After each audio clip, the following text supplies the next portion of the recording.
día de hoy. Vamos a hacer 2 o 3 cosas hoy día, así que avisen a sus compañeros. Tienen 30 minutos para llegar. Vamos a hacer la clase y vamos a recopilar las faltas del curso, ¿ok?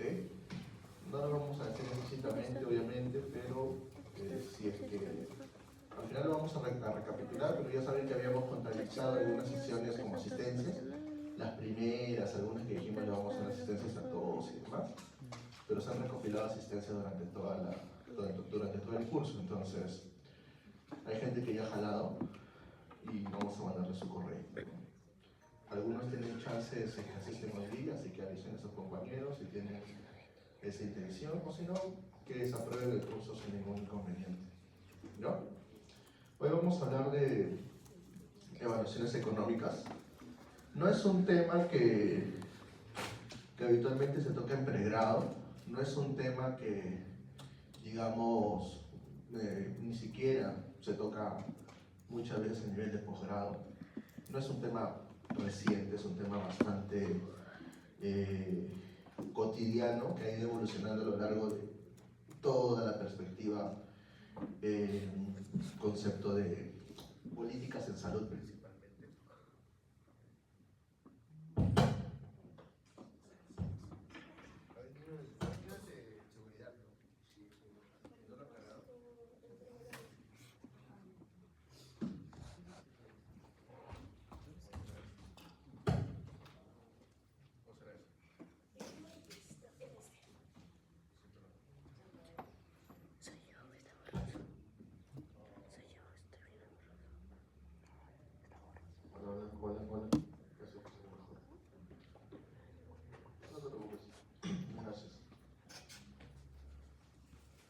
Responsabilidad vas a tener 5 puntos más en el curso.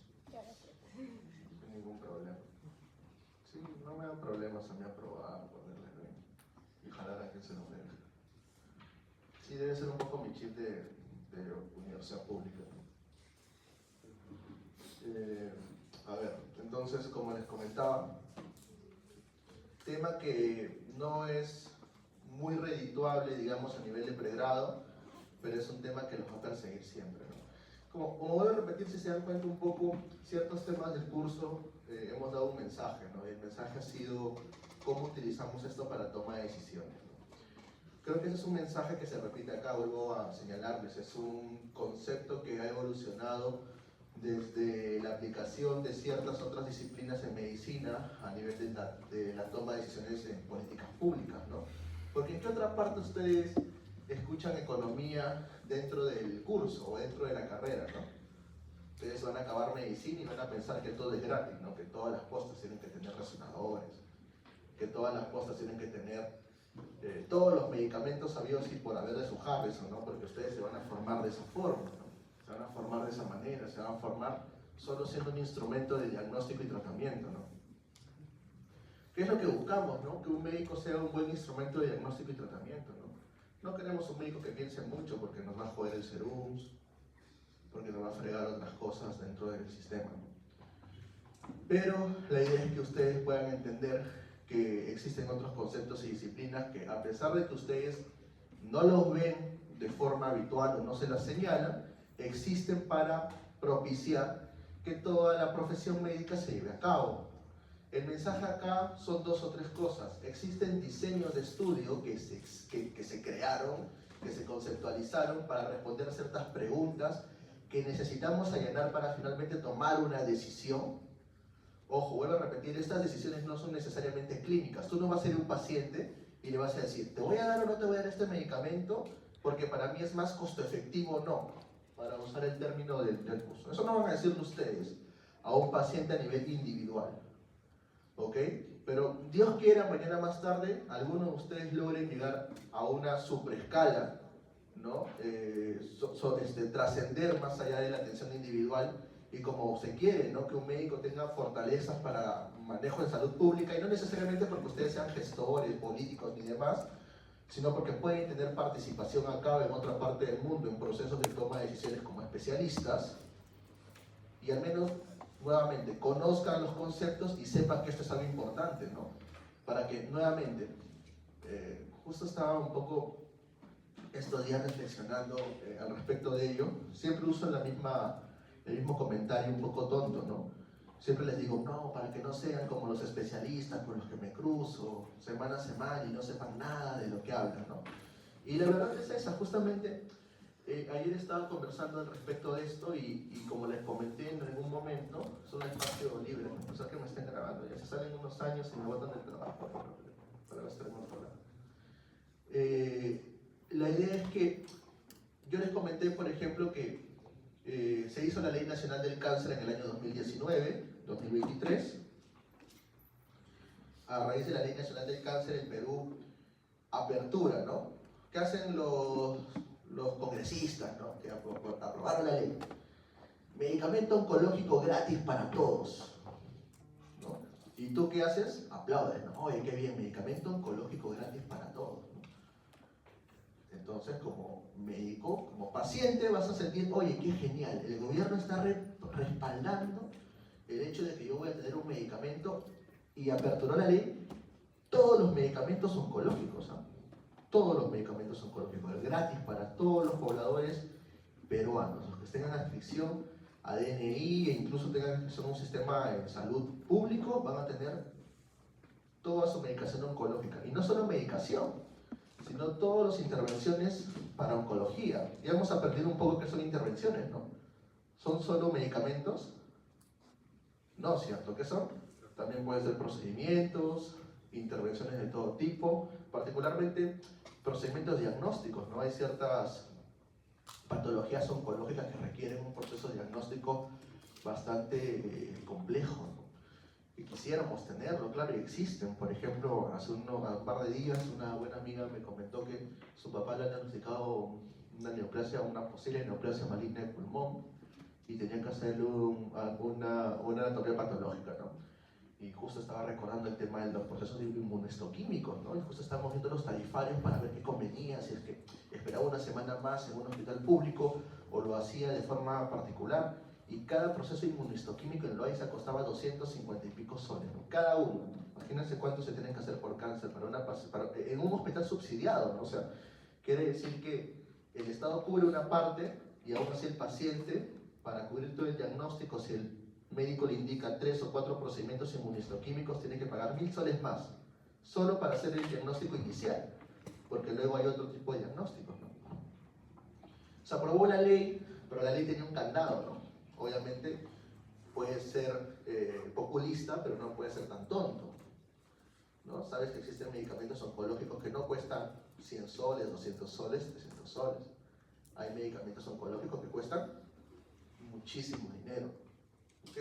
Poco haciendo los rangos de los medicamentos que hemos estado evaluando este último año y medio, han estado abordando por paciente y por año. Algunos requieren ser dados por toda la vida, o sea, cada año de vida del paciente, entre los 300.000 hasta los 500, 600.000 soles por paciente, ¿no? Si lo ves, es un enfoque por paciente sin tener un cálculo, porque en Perú lamentablemente no tenemos indicadores actualizados de magnitud, o sea, no tenemos realmente cuál es la prevalencia o una sala situacional para ver, por ejemplo, cuántos pacientes con cáncer de pulmón, con gen ALK negativo, con tales características tenemos en este momento. No supieras saber cuál es la magnitud. Tú le preguntas al especialista y él te dice desde su hospital, sí, acá tengo 5 pacientitos, ¿no? Son poquititos, ¿no?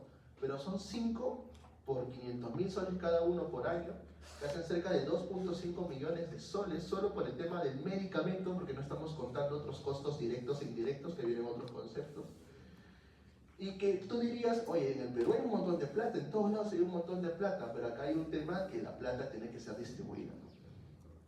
Porque existe un concepto, que es el concepto de costo-oportunidad. ¿Alguien ha escuchado el concepto de costo-oportunidad? ¿Alguien tiene una idea de qué es el concepto de costo-oportunidad?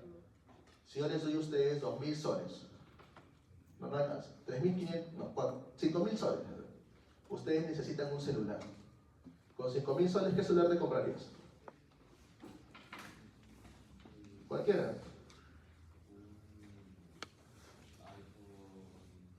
Un iPhone 16 básico. Listo, imaginemos. ¿Qué celular te comprarías? ¿Qué se te ocurre? Un Google Pixel Pro, no sé, 8, ¿no? Algunos se compraron un Samsung S25 Ultra. Alguno dirá, no, ¿sabes qué? Me voy a comprar un Samsung S22, me voy a ahorrar 2.000 soles y esos 2.000 soles los voy a invertir en mi próxima matrícula, ¿no? Por ejemplo, ¿no? Otros dirán, un celular no es tan necesario para mí, prefiero simplemente comprar un dispositivo que me permita comunicarme y esos 5.000 soles los voy a invertir en un emprendimiento, ¿no?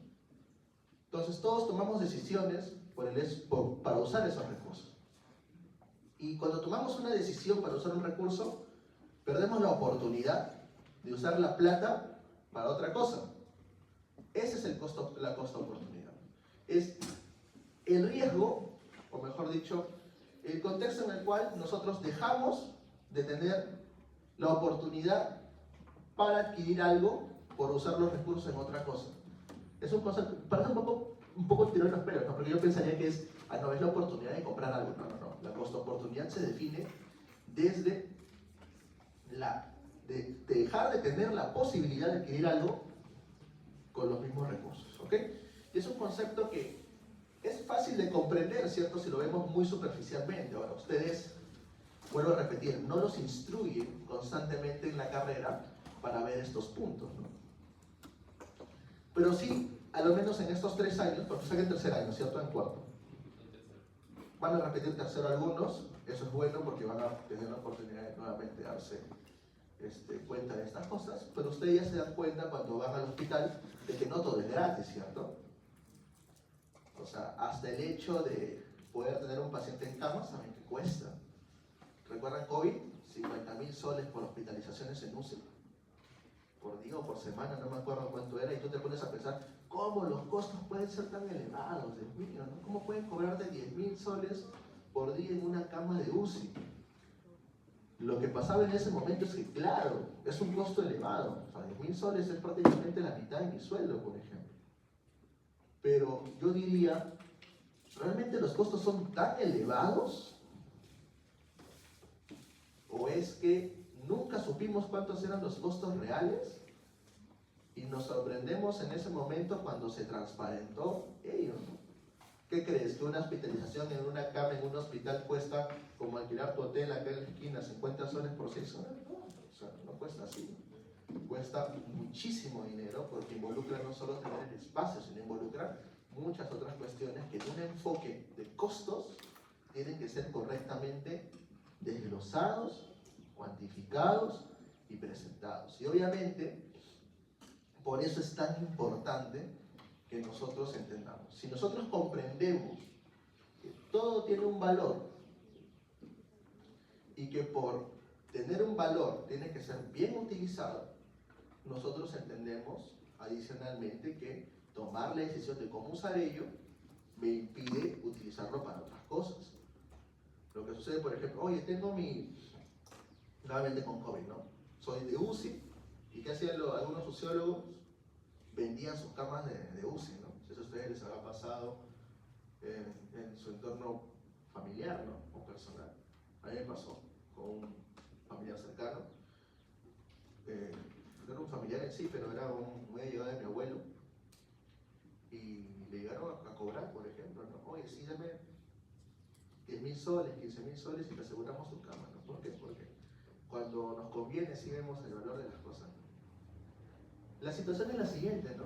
Cuando uno toma decisión no puede quitar de lado las variables, ¿no? No puedes tú simplemente taparte un ojo y tomar una decisión en relación a ciertas cosas y atribuir que no puedes tomar en consideración otras porque no son convenientes, entre comillas, para ti. Entonces venimos con la Ley Nacional del Cáncer, que tenía esa ley de candado.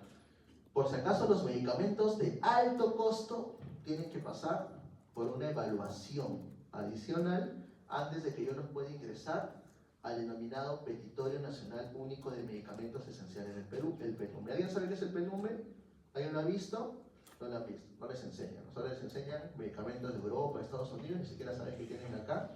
Luego van a ir a sus postas y no van a tener ni paracetamol para nada. Me acuerdo una vez un alumno que me dijo, pero ¿cómo alguien está en Estados Unidos? No recuerdo cómo se dice el paracetamol allá. ¿Cómo? ¿Qué? Una marca, por ejemplo, ya. Y un alumno me dice, no, pero tú hay que darle X, ¿no? ¿Qué es eso? O sea, ni siquiera se aprendían los nombres de la molécula, ¿no? O sea, a veces hay cosas que me parecen muy, muy graciosas. Yo hice clínico un tiempo, así que no. Todo lo que les digo es hasta cierto punto muy cierto. ¿Y qué decía? Los medicamentos que cuestan más de 9 UITs para el año 2023-22, en esa escala del UIT, iban a ser catalogados como de alto costo. Y esos medicamentos tenían que ser evaluados, ¿no? Entraban muchísimos medicamentos. ¿Cuánto eran 9 UITs en esa época? Eran cerca de 50.000 soles. Son medicamentos que generan un costo anual más de 50.000 soles para un paciente. Son el medicamento, o sin contar todo lo demás. Porque todo tiene un costo, ya dejamos claro eso. Iba a pasar una evaluación. Para que allanamos la historia, en gestión clínica existen diversos tipos de documentos. Un documento que ustedes tienen que ya saber manejar, saber qué es el concepto y demás, es el documento que se llama Guía de Práctica Clínica. ¿Alguien ha leído acá recientemente una guía de práctica clínica? ¿No? Levanten la mano cuántos, un punto más en el examen. Próximo año seguramente lo van a empezar a hacer cuando vean más clínica, y más que todo no porque les facilite la vida, sino porque las guías de práctica clínica son documentos conceptualizados para estandarizar y garantizar una mejora en la equidad en salud en una población. Es un documento que tiene un enfoque contextual hasta un enfoque un poco más macro. Y hay otro tipo de documentos que se llaman evaluaciones de tecnología sanitaria. Acá en Perú le ponemos ETS, nombre medio raro, ¿no? En otro lado le dicen ETESA, etc. ¿no? Health Technology Assessment, que es la denominación habitual, que tienen como objetivo emitir recomendaciones para tomar decisiones justamente a nivel político y público. ¿Ok? ¿Y qué dijeron a raíz de la ley? Todas estas drogas que tienen un elevadísimo costo para nuestro contexto, porque quizás 50.000 soles es muy costoso para nosotros, pero en Inglaterra tiene su umbral de 150.000 libras, ¿no? Para decir que es algo muy costoso, ¿no? En Estados Unidos lo tendrán más o menos por ese rango. Obviamente porque cada contexto pone los parámetros en base a ciertos indicadores macro y microeconómicos, ¿no? Para hablar de este punto, ¿no? Obviamente hay un umbral de costos que para el Perú, desactualizadísimo, está colocado en 20.000 soles, umbral de costo de efectividad del MINSA, que es el año 2015-2016. Obviamente es una irrealidad, ¿no? Para un país que constantemente, ¿qué les dicen a ustedes? Que está en constante crecimiento, el PBI ha crecido 1.5%, que hemos aumentado el PBI en los últimos 10 años en salud, ¿no? De cierto porcentaje del 2 punto y pico al 3 punto y pico, por ejemplo, un poco irreal. Y ponían ese candado. Entonces ahí entramos nosotros, como especialistas, a evaluar esos documentos, ¿no? Me siento como un oncólogo. Hacemos toda la evaluación. ¿Y a qué oncólogo me pone? Un oncólogo que ni siquiera sabe que es una revisión sistemática, un oncólogo que no sabe que es un proceso de toma de decisiones. Es el oncólogo más experimentado del país, ¿ok? Un oncólogo que cuando le hablas de costos, lo único que te responde es que ustedes no son clínicos, yo veo el dolor del paciente día a día. Y por eso lo que yo digo y lo que yo les comento en base a que creo que este medicamento es muy bueno, tiene que ser considerado, ¿no? Un poco para acabar ya la historia, no lleguen a ese punto. Lo que se busca justamente no es un divorcio, muchas veces se ha dicho, ¿no? Entre la parte metodológica y la parte clínica, ¿no? Lo que se busca es que ustedes se formen en esta nueva generación de médicos que van a tener un concepto un poquito más amplio, ¿no? De lo que al menos nosotros tuvimos en el pregrado, y ustedes puedan conceptualizar de forma adecuada todos estos conceptos, todas estas cosas. Lo bueno es que hemos ido mejorando en este año y medio. Lo bueno es que necesita ser divergente, disruptivo para mejorar esto, ¿no? Claro, en el último año los colegas oncólogos han ido perfeccionando en temas metodológicos, nosotros hemos ido perfeccionándonos en temas oncológicos. Próximo año seguramente hago una residencia, 3 añitos, cualquier cosa. En oncología digo, soy oncólogo, ¿no? Ya tengo derecho, entre comillas, a hablar de estas cosas. Quizás hablándolo un poco en tono sarcástico, la idea no es manejarnos en base a títulos, sino la idea es manejarnos en base a comprender por qué hacemos las cosas, ¿no?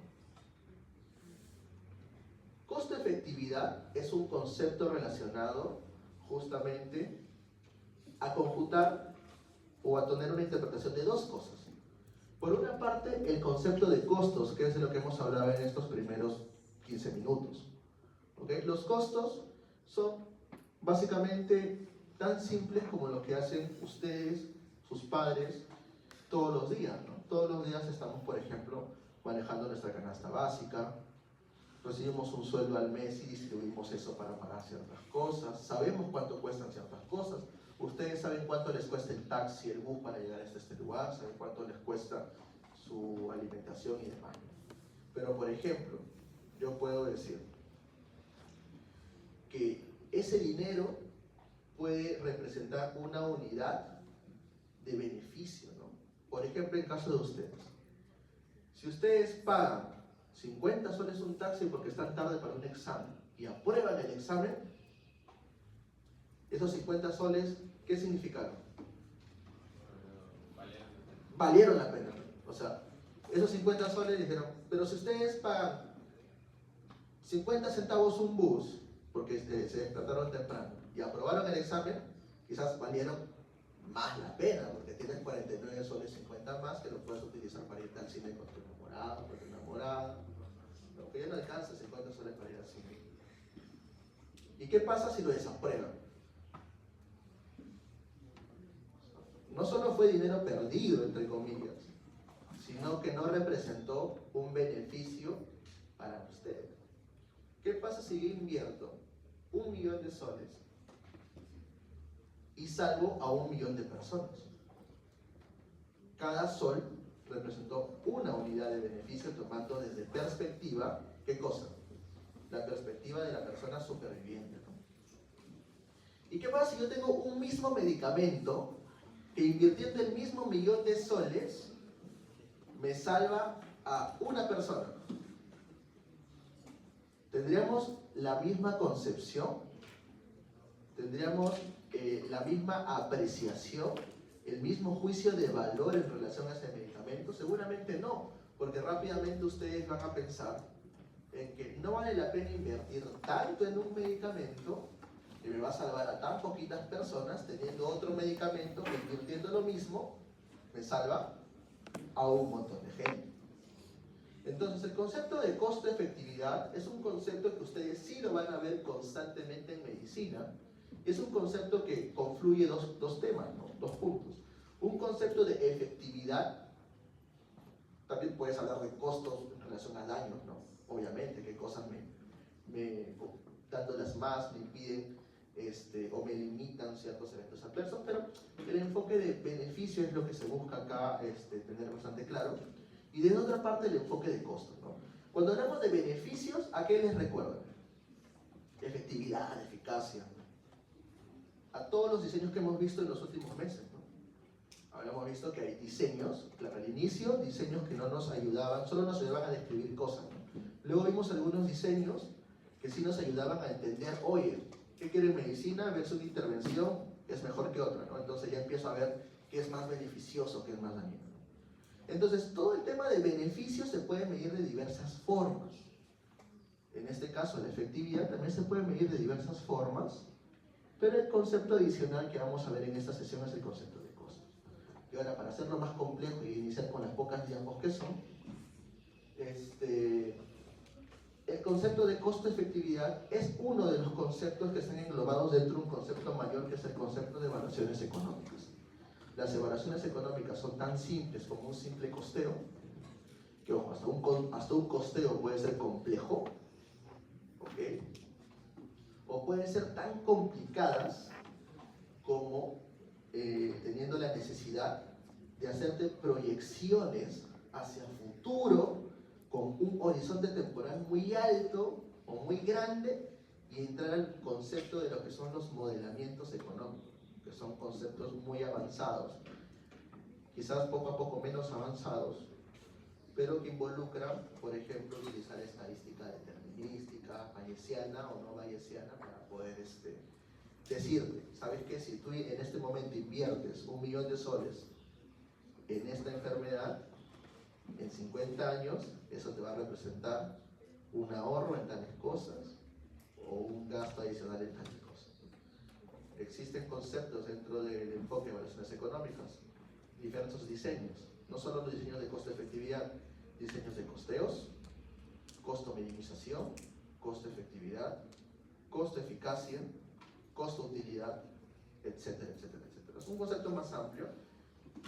Acá seguramente alguno de ustedes que quiera dedicarse al campo de la salud pública va a tener que hacer va a tener, o sea, es una rama interesante en salud pública y epidemiología, vuelvo a repetir, muy ligada a procesos de toma de decisiones, que se nota, ¿no? Por ejemplo, si tú le dices esto al ministro, te va a decir mucho. ¿Cuánto me voy a ganar yo, no? Cuando escuché cosas. Pero es un concepto que los invito a que lo exploren. Vamos a ver esto rápido. Importancia, bueno, las evaluaciones económicas son análisis sistemático de costos y resultados. Resultados en general, beneficios, daños, etc. Que con la interpretación adecuada permite optimizar. En términos técnicos, ser más eficiente, porque la eficiencia, ojo, no desde un concepto de diseño, sino la eficiencia como concepto, está relacionado a qué tanto rédito le puedo sacar a la inversión que yo haga. Recuerden que pregunta, se ha venido en el MIR la diferencia entre eficacia y efectividad, pero hay cuatro conceptos de 4 E's. No sé si las puse, pero tenemos una publicación al respecto para conceptualizar 4 cosas, ¿no? Efectividad, eficacia, eficiencia y equidad, ¿no? Como 4 conceptos importantes que todos tenemos que manejar. Efectividad, eficacia, eficiencia y equidad. ¿Ok? Ustedes van a tener lo que se dice en epidemiología, ya lo han visto, no lo sé, que efectividad está relacionado a un beneficio en un entorno real, eficacia está relacionado a evaluar beneficios en entornos ideales, eficacia es un concepto que relaciona los beneficios con cuánto estoy invirtiendo en ellos, ligado a este tema, y equidad es un concepto superior que indica la adecuada redistribución de recursos para poder garantizar que todos puedan obtener beneficios al respecto. Existen tipos de evaluaciones económicas, como les comento, cada uno con su objetivo. Hoy ya nos vamos a enfocar en los estudios de costo-efectividad, que principalmente buscan relacionar los costos con cada unidad de beneficio que uno puede ser redituable. Pero existen otros tipos de estudios de evaluaciones económicas. Por ejemplo, el de costo-minimización, que básicamente es un enfoque un poquito más complejo que el costeo, pero que involucra solo un costeo. Costo-utilidad, donde estas unidades de beneficio ya no son unidades duras. Por ejemplo, ¿cuántos muertos? No, ya no quiero ver cuántos muertos, sino quiero ver cuánta carga menos, cuánta carga más. Cuando hablan de carga de enfermedad, recuerden epidemiología, ¿qué recuerdan? Años de vida ajustados por discapacidad, entre otras cositas, ¿no? ¿Sí? Es otra forma de medir un beneficio. Y los de costo-beneficio per se, que tienen que ver con posibles indicadores de rentabilidad. Vemos otros indicadores, por ejemplo, el tema de gestión, análisis de impactos presupuestarios, etc. Esto es algo del futuro, ¿eh? Como siempre les aconsejo clase a clase, por ahí quien quiera dedicarse a economía de la salud, por ahí alguien que pueda ser mucho más bueno que los de mi generación. Esto paga muy bien en la industria farmacéutica. Que ver más o menos que les reditúan más, que les reditúan menos. Importancia, recursos limitados. Cuando tenemos recursos limitados, automáticamente todos tenemos que ponernos una mano al pecho y decir costo-oportunidad. Costo-oportunidad. O sea, ¿qué importa más? ¿Mandar presos a otras cárceles por populismo del extranjero, ¿no? O hacer otras cosas como así? ¿Qué importa más, no? Gastar $5.000 por cada gasnápido que está ahí queriendo irse de viaje, o invertir ese dinero en esta cuestión. Cosas que, vuelvo a repetir, gente que, sí, o sea, es tan complejo realmente, digan, es tan complejo comprender esto. O sea, en 20 minutos algunos de ustedes lo han visto quizás de primera vez, ¿no? Es tan complejo comprender esto. Y uno conceptualiza, de verdad, que mucha gente, al menos letrada, no comprende rápidamente estos conceptos, ¿no? Ya como que llega un punto en el cual la comprensión de ciertos conceptos conflictúa con nuestro propio plan moral, ¿no? Ya es como que yo prefiero olvidar esto para ver mi propio beneficio, ¿no? Herramienta en la toma de decisiones y permite priorizar intervenciones, como lo señalamos. Este es el análisis de costo-efectividad, es un análisis que relaciona los costos por cada unidad de beneficio.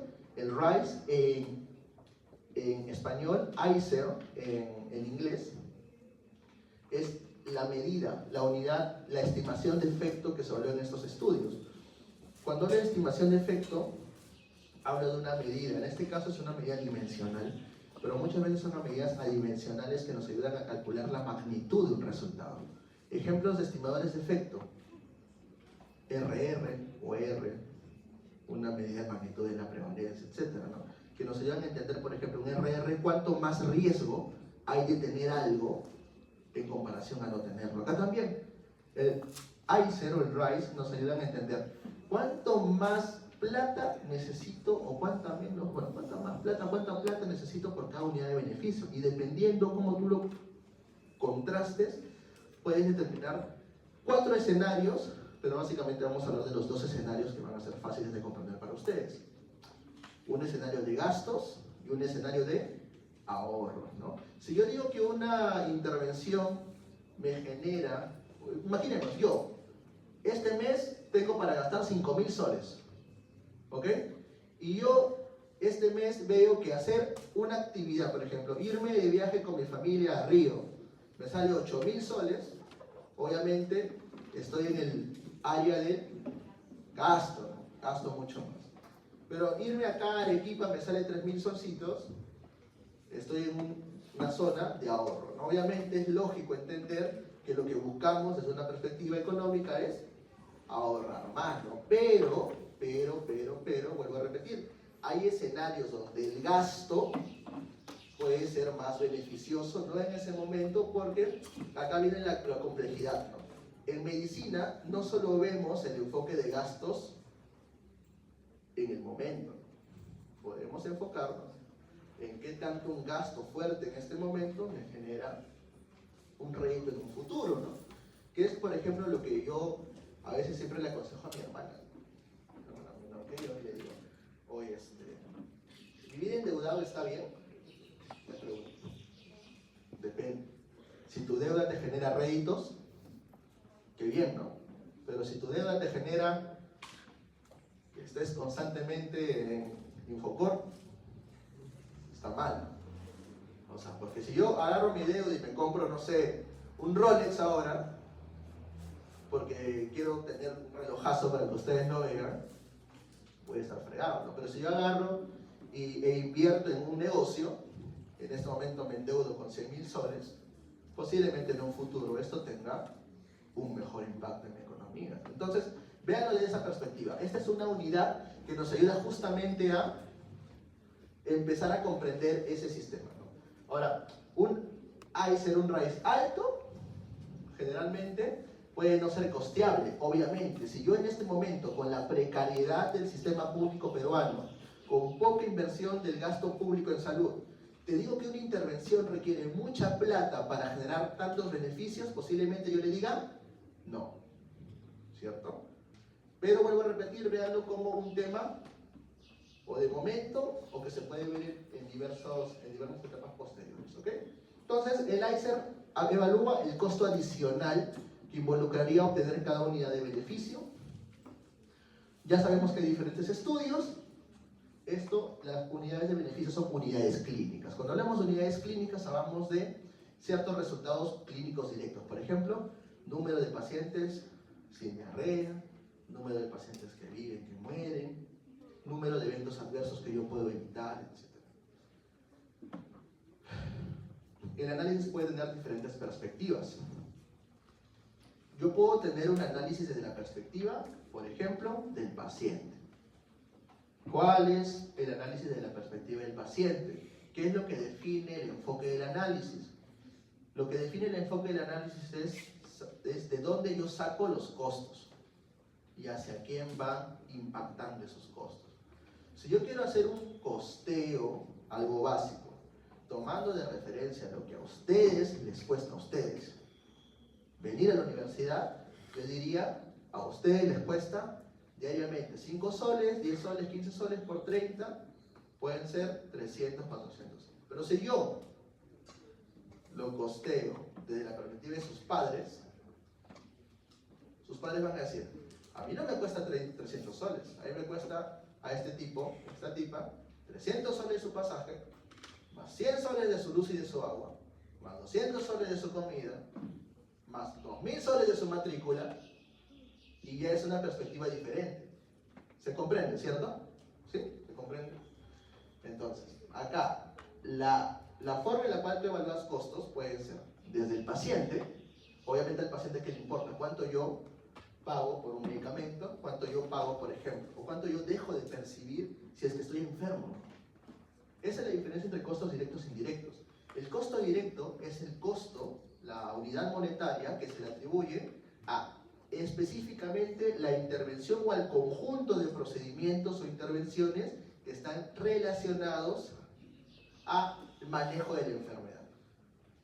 En cualquiera de sus etapas, ¿no? Diagnóstico, tratamiento, seguimiento. Por ejemplo, costos directos de una gripe. Costos directos de una gripe, el paracetamol antigripal, 3 soles, por 5 días, 15 soles. ¿No? ¿Qué sé yo? ¿Qué otro costo directo del antigripal, por ejemplo? Perdón, de la gripe. Oye, mi médico me ha mandado un hisopado porque no sabe diferenciar una gripe viral y bacteriana y me ha hecho gastar 40 soles más. ¿Van? 55 soles, ¿no? ¿Qué es lo que me costó directamente ir a atenderme por una gripe? Pero ¿qué no está relacionado para el paciente directamente con esa atención? Si se tiró todo un día en irse a atender a tu consultorio. ¿Qué no está relacionado directamente con la atención, por ejemplo? ¿Alguien tiene una idea? ¿Cómo? Ya. Lo que dejó de percibir por trabajar, por ejemplo. Quizás él por día ganaba 80 soles. Y obviamente, si perdió un día de trabajo, hay un costo indirecto relacionado a la atención, que es el costo de dejar de trabajar. ¿Qué más no está considerado, por ejemplo? El transporte, por ejemplo, lo que le costó acudir al centro de salud. ¿Qué más no está considerado? Los costos relacionados a su canasta básica del día, por ejemplo, etcétera. Entonces hay costos directos e indirectos de la perspectiva del paciente. Si vemos justamente estos enfoques, si lo vemos desde una perspectiva del sistema de salud, a mí como sistema de salud, principalmente, ¿qué enfoque me va a importar? ¿Qué costo me va a importar más a mí como sistema de salud? El directo. Por eso acá ustedes ven que el sistema de salud enfoca básicamente costos directos. ¿Ok?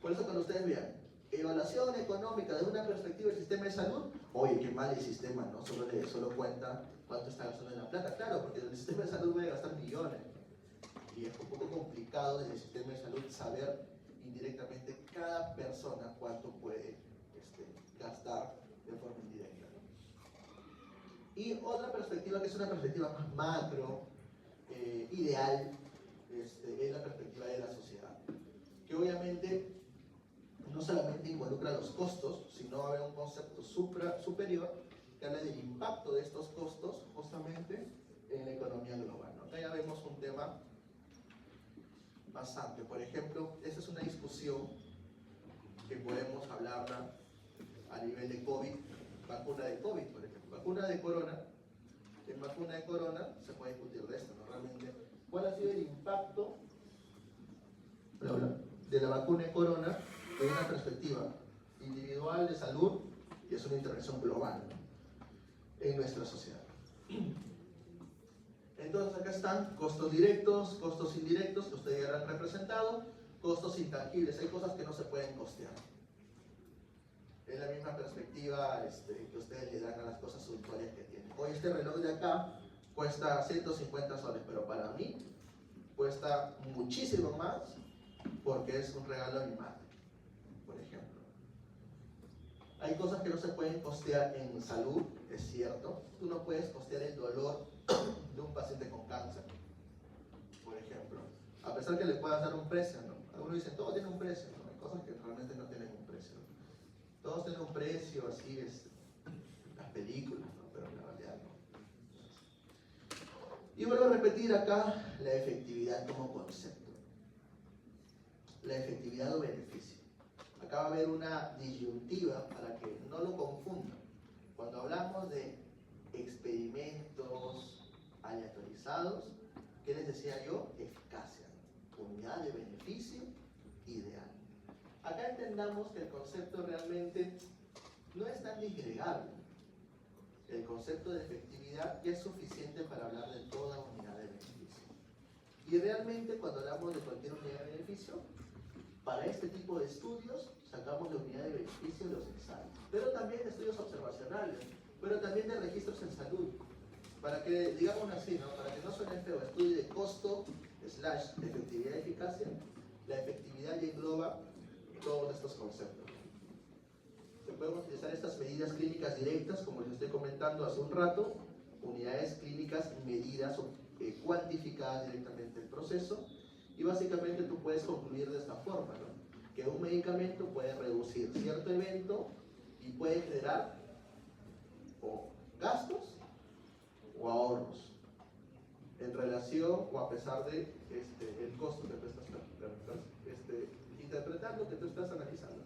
Porque claro, si tú solo te quedas en el costo, yo te digo que un medicamento genera 5 millones de soles de gasto o de precio, cuesta 5 millones de soles, yo que te digo, oye, pero si yo te digo, ministro, ¿no? 5 millones de soles, pero se van a beneficiar tus 33 millones de peruanos, ¿no? 34, como que ya suena mejor. Entonces, el objetivo es tratar de relacionar estos conceptos para finalmente tomar mejores decisiones en salud. Ustedes lo van a ver, vuelvo a repetir, quizás ya más constantemente en su práctica. Es un tipo de enfoque que sería muy interesante evaluar. No hay posgrados específicos para esto en el Perú. Hay un posgrado en Economía de la Salud en San Marcos, por ejemplo, que lo está explorando, no se abre habitualmente, pero es un posgrado más conceptual. En mi maestría en Efectividad Clínica tenemos algunos tópicos de Economía de la Salud, pero es un más conceptual. Científica en la maestría de Epidemiología Clínica y Estadística también es súper conceptual. Va relacionado a cómo utilizar esta información para tomar decisiones, no cómo generarla. Justamente con algunos colegas estamos planificando ir a algunas escuelas fuera, por ejemplo, cerca, muy cerca en Perú, en Argentina, en Colombia y en Chile. Hay muchas más perspectivas al respecto.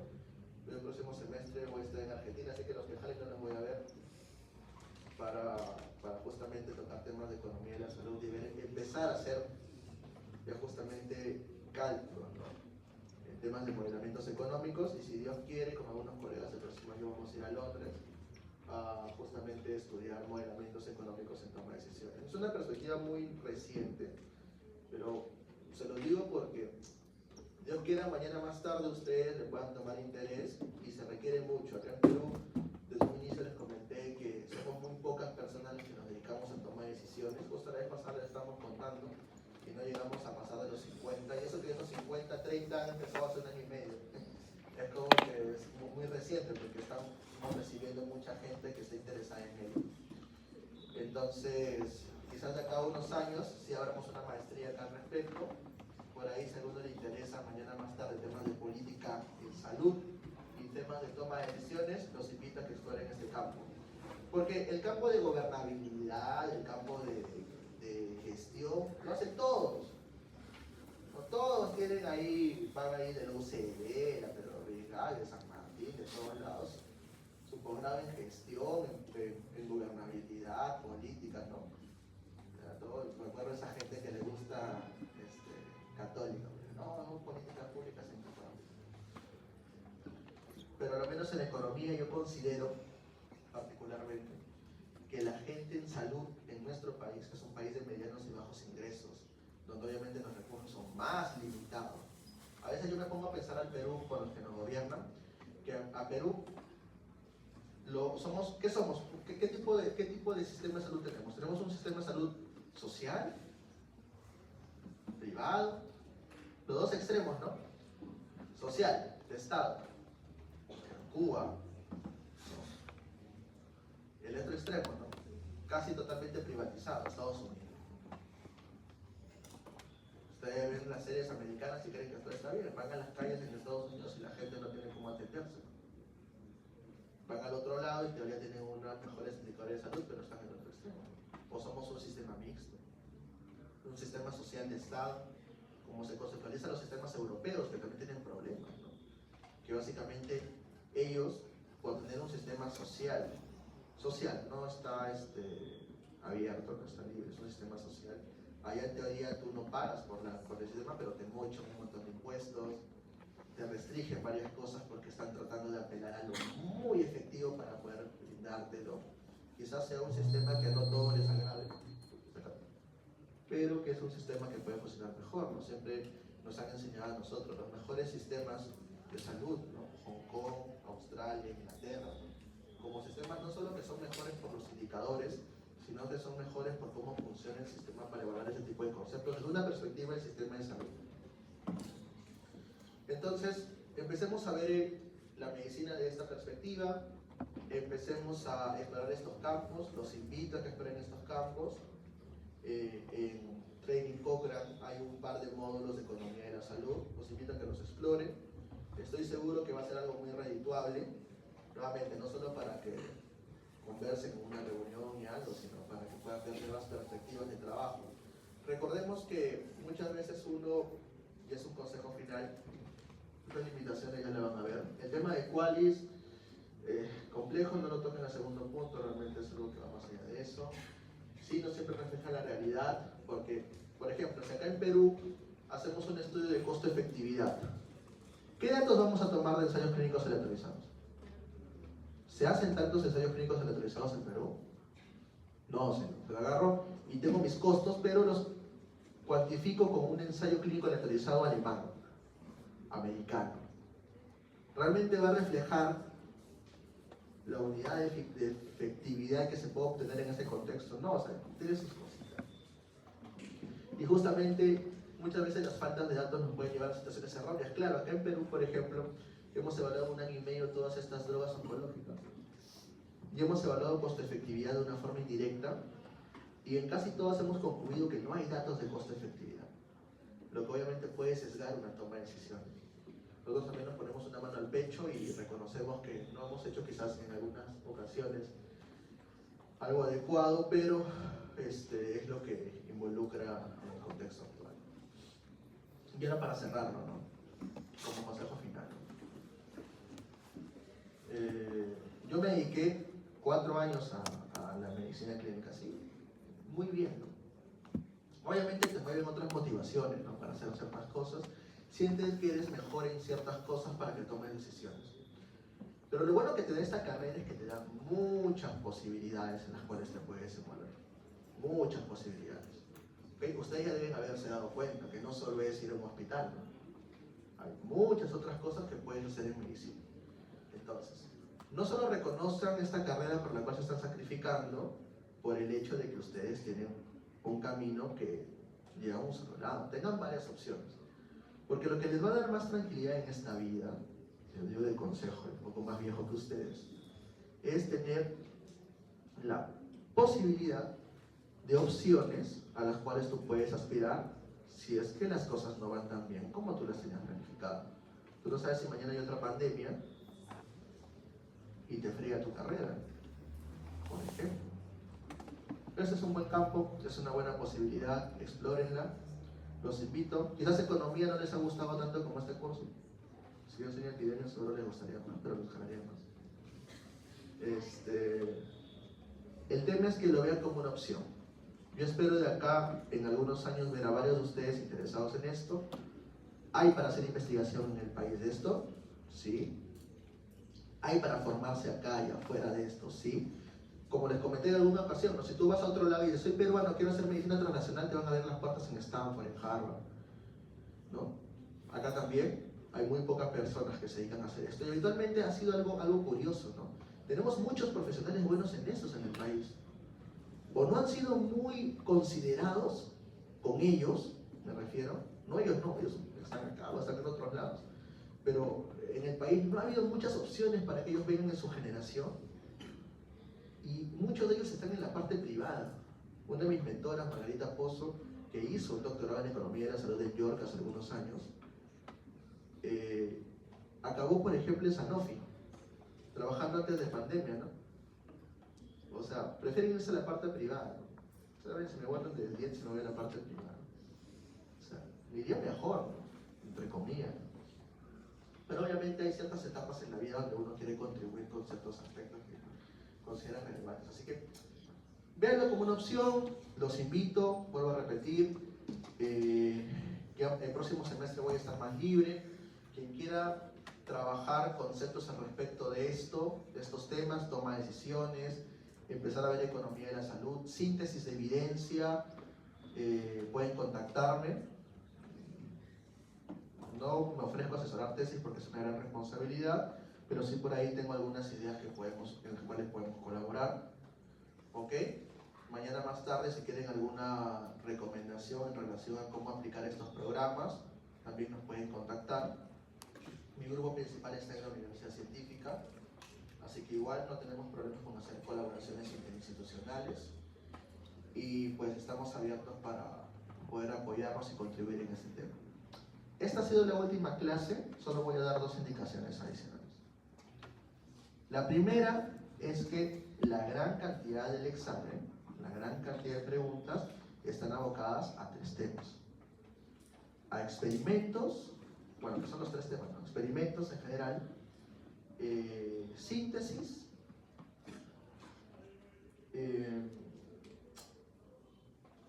y validez diagnóstica. En esos 3 temas se circunscribe casi el 60% de las preguntas. ¿Ok?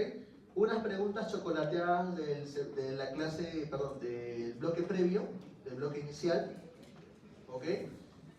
Yo pensé que iba a haber menos, que se iban a ocurrir menos preguntas para esta segunda parte, pero fue lo contrario, entonces tuve que chocolatear algunas cosas para que hayan preguntas del bloque previo. Cosas muy genéricas, creo yo. Ustedes recuerdan, ¿no? ¿Qué diseños son mejores para un enfoque causal? ¿Qué criterios de Bradford Hill se pueden permitirse con qué diseños?